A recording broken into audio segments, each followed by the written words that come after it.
Greetings to all of you at CPS. I'd like to read a book to you called The Brand New Kid by Katie Couric, illustrated by Marjorie Priceman. And this book has the theme of compassion as well. Ellie McSnelly and Carrie O'Toole were running and laughing. Their first day of school was today. And they wondered just what was in store. Would this be a good year? Would school be a bore? They kept fingers crossed they'd be in the same class, and on a big table that they had to pass, they checked to find out which room they should go. McSnelly 240, O'Toole I don't know. Oh, here it is, dear, you're 240 as well. They squealed with delight. Oh, gee, this is swell. 240 meant they would both have Miss Kincaid, the best teacher by far in the whole second grade.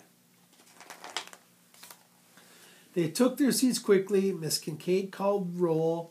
Emily Allen, here. Tyler and Toll, here. Peter Barsinski, Rachel Brooks, here too. She went down the list until she was all through. Then she got to the boy who was not in her book.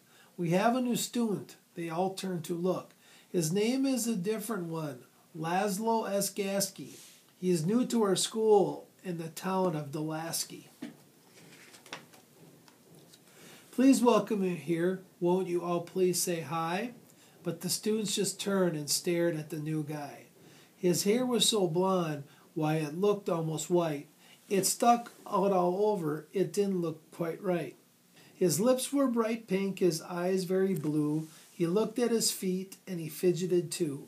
He was quiet at first and then yelled out, "Hello!" His voice booming so loud it made Ellie say, "Whoa!" The other kids laughed. Gee, this new boy was weird. Too different and strange to fit in, they all feared. Now, class, Miss Kincaid said, her voice shrill and tight. Let's focus on learning and getting things right.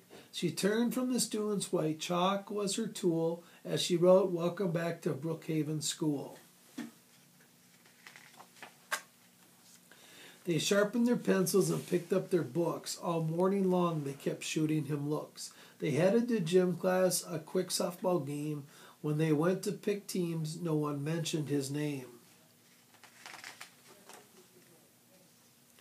At lunch, Ricky Jensen, who thought he was cool, made everyone laugh when he shouted, "Hey, fool!" As Laszlo was leaving the line with his tray, someone tripped him. His food went every which way.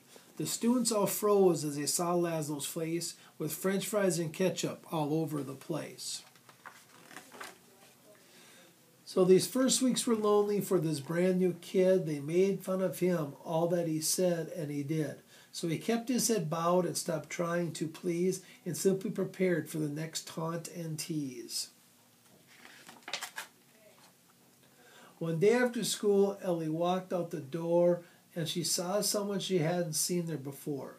A lady whose face looked so tired and worn. She had tears in her eyes and she seemed so forlorn. "Who is that?" Ellie asked for a student she saw. "Oh, that's Laszlo's mother," said Susie McGraw. "Her son's having trouble. She might pull him out. The school may be wrong for him. She's full of doubt."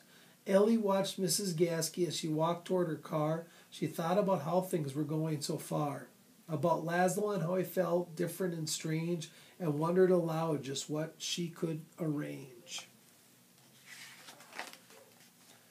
"I've got it," she said. "I'll ask him to play at my house or his after school ends one day." The next morning she walked up to him at his locker. "Would you like to come over and maybe play soccer?" Stunned, he said, "Please come to my house and play." So Ellie said, "Sure, I can. Let's pick a day." "How about Thursday?" he asked with a smile, a look that hadn't been on his face in a while. They walked home from school with their books in their arms, passing meadows and fields and a couple of farms. They arrived at his door, greeted by his French poodle, and Mrs. Gasky was there with a plate of warm strudel. As they munched on the pastry, they made quite a mess, and Laszlo said, "Do you know how to play chess?" Ellie said, "Yes, but I'm not all that great." That's okay, he replied, and he soon said checkmate. The afternoon ended. Ellie said this was fun. Laszlo just smiled and said, hey, thanks a ton for coming to my house and being my friend at a school in a town where I just don't fit in. At school the next day, the kid stopped her and said, you were walking with Laszlo. Are you sick in the head? Ellie paused and replied, now I know him, you see. Laszlo isn't that different from you and from me. He's terrific at chess and his mom's real sweet. Playing soccer, guy doesn't have two left feet. He may look slightly strange, have an accent and stuff, but if you knew him, you'd like him. It wouldn't be tough. Carrie looked at her friend and she thought for a while, and when Laszlo walked up, she gave him a big smile. Hey Ellie, hey Laszlo, do you want to play? And they all walked outside on a beautiful day. The end.